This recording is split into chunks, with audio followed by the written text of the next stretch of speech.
Hey guys, how's it going? So I said I was going to Hawaii, and here we are. We're in Hawaii. Got in pretty late. Sorry for the disheveled look I got going on. Flew a long time, and hang on, let me check this mic. Yep, there we go. It was a long flight, but today's video, I would like to talk about traveling and the stress that comes with it.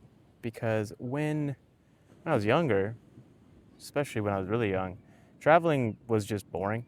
You know, it was you get bored on the plane, you get bored waiting for the plane, you get bored and you're changing between the planes, but that was about it. Like you had stuff to do, you could find something to pass the time. Um, as I've gotten older, I think it started about 3 years ago. I started really not enjoying going on a flight.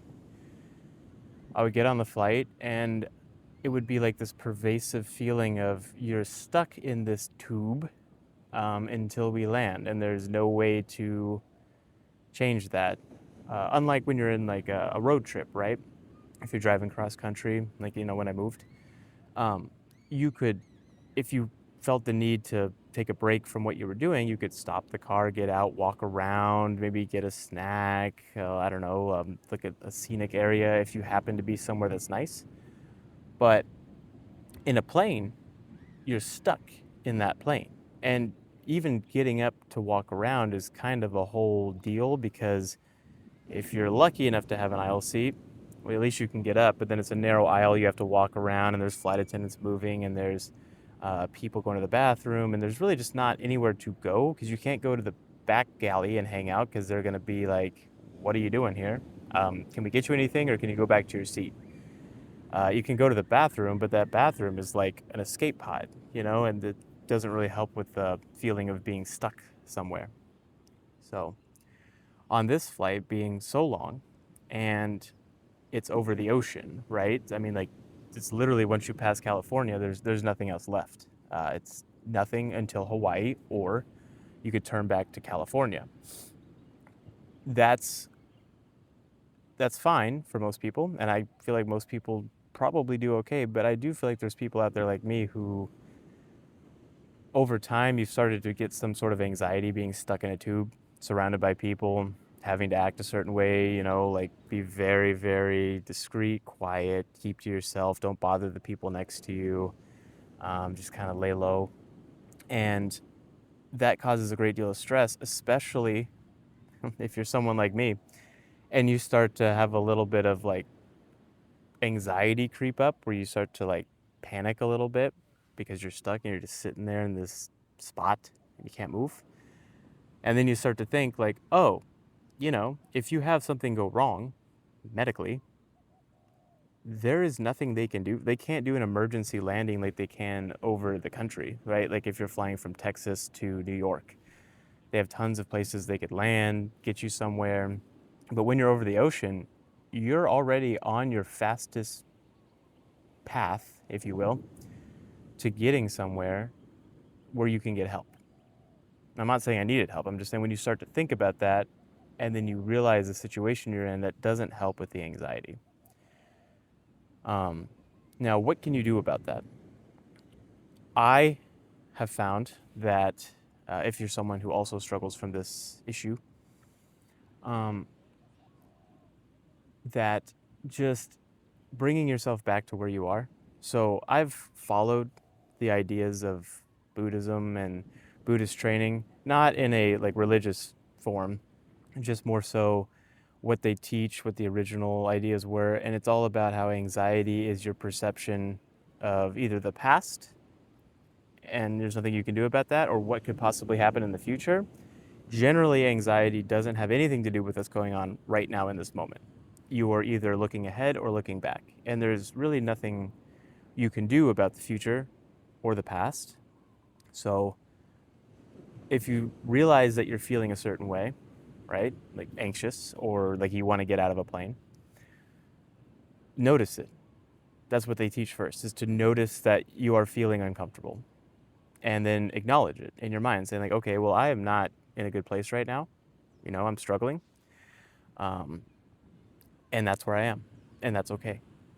and then try to figure out kind of why you feel that way. Like what is causing this level of discomfort or unrest in you, and just see if there's anything you can do in your current moment to kind of help you remove those barriers from your situation. So maybe you can get back to a point where you can think clearly. Because once you start to panic, well, we all know what happens when you panic. You don't think clearly, you start to act irrationally, you start to think irrationally, and then, as they say, the mind follows the channels carved by your thoughts.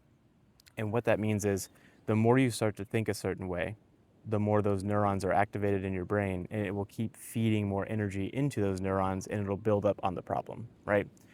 So if you start to worry about not being able to get off the plane, you're going to make up all these different things in your head about why it's bad, why you should be freaking out, why you need to get out of here right now. When in all reality, you're just sitting in a chair making up issues in your mind that don't exist.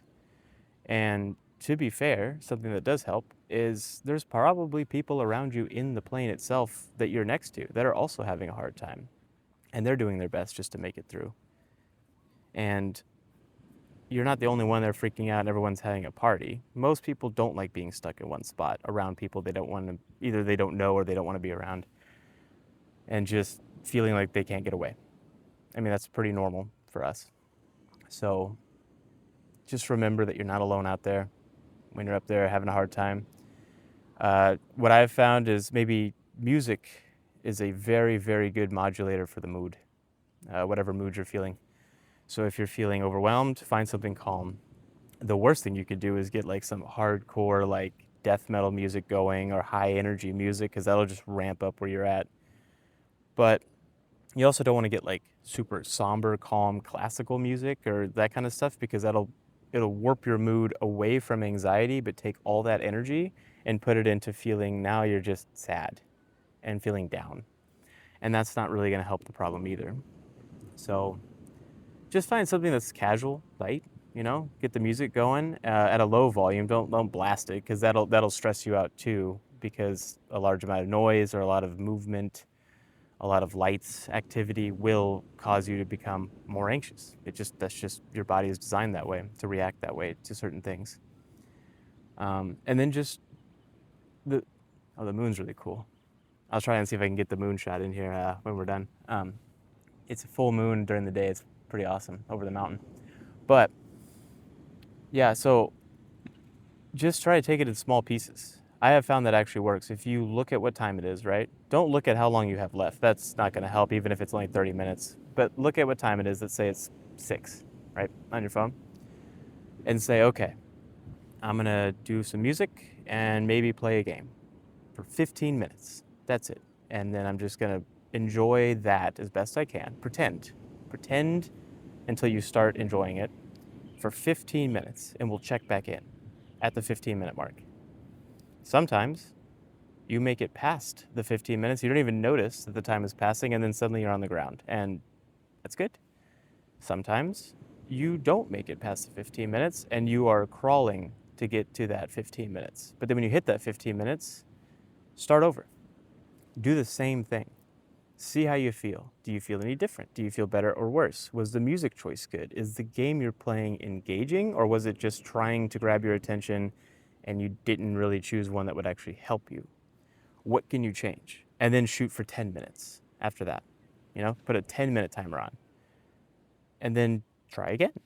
And then after those 10 minutes pass, check back in. And what you'll find is now you're putting yourself in a position where you're actively addressing your problem. And your subconscious, which is the one that's controlling how you feel and the stress therein, now feels like you're implementing a plan. It thinks you're doing something, because you are. You are trying to fix the situation. And it usually responds well to that, because it's like, we've presented a problem. We don't feel good. We need to do something about that. So if you just sit there and do nothing and stew in your own panic, it's going to get more stressed, because it feels like nothing's being done to fix the problem.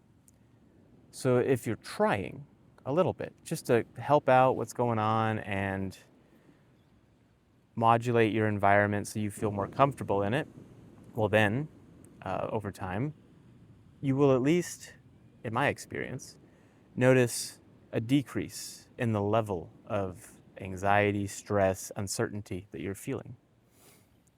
And if you can get it down to like 50% of where you were, well, you can handle 50%. You were just at 110. So now you're cruising with discomfort instead of cruising with panic. And discomfort is something you can work with realistically, methodically, and logically, and start to implement ways to either kind of tick down those percentages a little more just over time, like keep doing those 10, 15-minute blocks. Or you might reach a point where you realize, oh, I can handle this. Like I don't like it. It doesn't feel good, but it's not the end of the world, bombs are dropping thing that it felt like 30 minutes ago. And at the same time, when you're doing all this, you're also ticking away the time left on your flight. So you're reducing the amount of time left until you arrive at your destination, getting closer, which will also alleviate some stress too.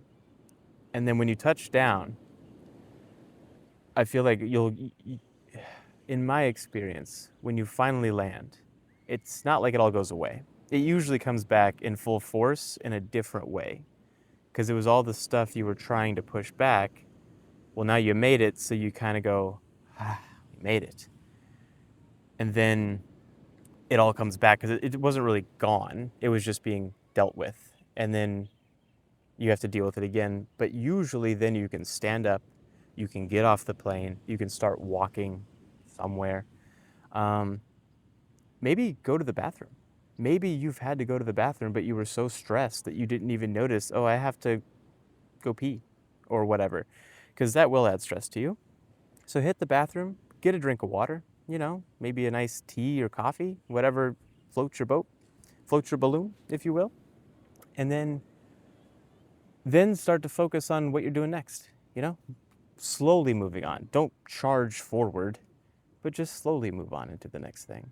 And then usually I found you might just need to go get to where you're staying and just take a nap, because that kind of resets your whole mental state, taking a nap and then get up and figure out what you're doing. Like what I did is I got to the hotel and I just took a quick nap and got up at about 2 a.m. and that's why I look so exhausted.